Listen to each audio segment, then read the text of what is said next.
sini saya ingin mempresentasikan tugas kuliah saya yang berjudul anti korupsi. Nah, penasaran kan apa aja yang ingin saya sampaikan pada materi anti korupsi ini?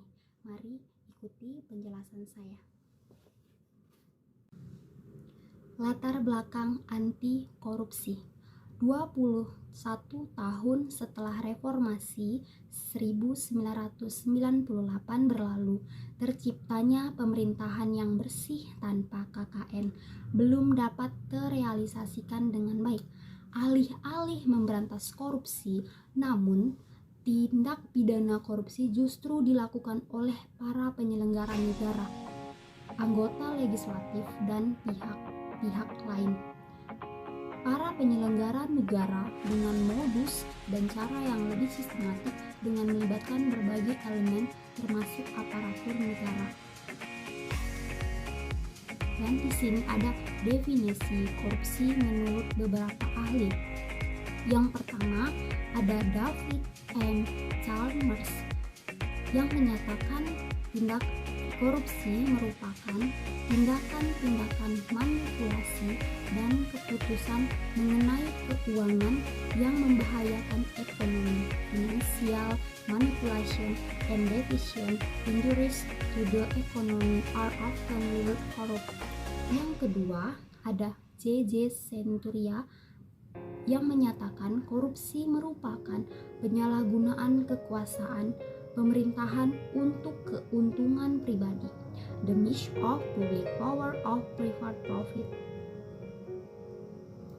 Dan yang ketiga ada Syed Hussein Alatas, tindakan yang meliputi penyuapan, bribery, pemerasan, extortion, and nepotisme. Yang keempat, Transparency International, penyalahgunaan kekuasaan, a misuse of power, kekuasaan yang dipercayakan, a power that is exercised, and keuntungan pribadi, a private benefit, baik sebagai pribadi, anggota keluarga, maupun kerabat dekat lainnya. Di sini ada pengertian korupsi. Secara harafiah, korupsi adalah kebusukan, keburukan, kejahatan, dapat disuap, tidak bermoral, penyimpangan dari kesucian, kata-kata atau ucapan yang menghina atau memfitnah. Menurut Kamus Bahasa Indonesia WJS Purwadi Minto, korupsi adalah perbuatan yang buruk seperti penggelapan uang, penerimaan uang sogok, dan sebagainya. Dan di sini ada jenis-jenis korupsi.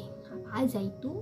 Yang pertama ada kerugian keuangan negara, yang kedua suap menyuap, yang ketiga penggelapan dalam jabatan, yang keempat pemerasan, yang kelima perbuatan curang, yang keenam benturan kepentingan dalam pengadaan, yang ketujuh gratifikasi.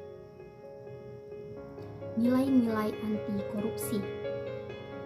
Yang pertama ada kejujuran, yang kedua ada kepedulian, yang ketiga ada kemandirian, yang keempat kedisiplinan, yang kelima tanggung jawab, yang keenam kerja keras, yang ketujuh kesederhanaan, yang kedelapan keberanian, dan yang kesembilan keadilan.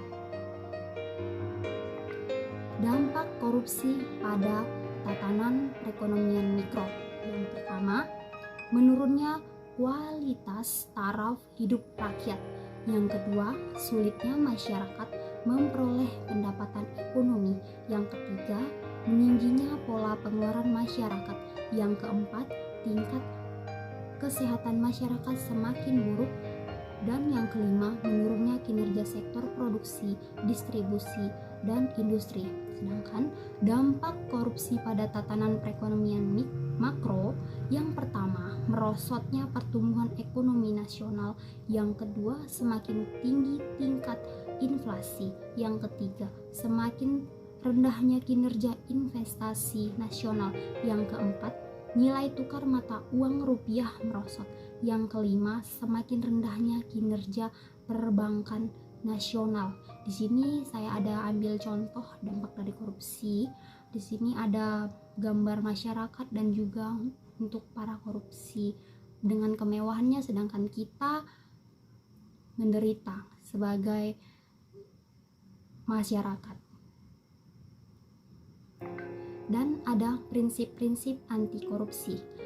Ada akuntabilitas, transparansi, kewajaran atau fairness, kebijakan kontrol.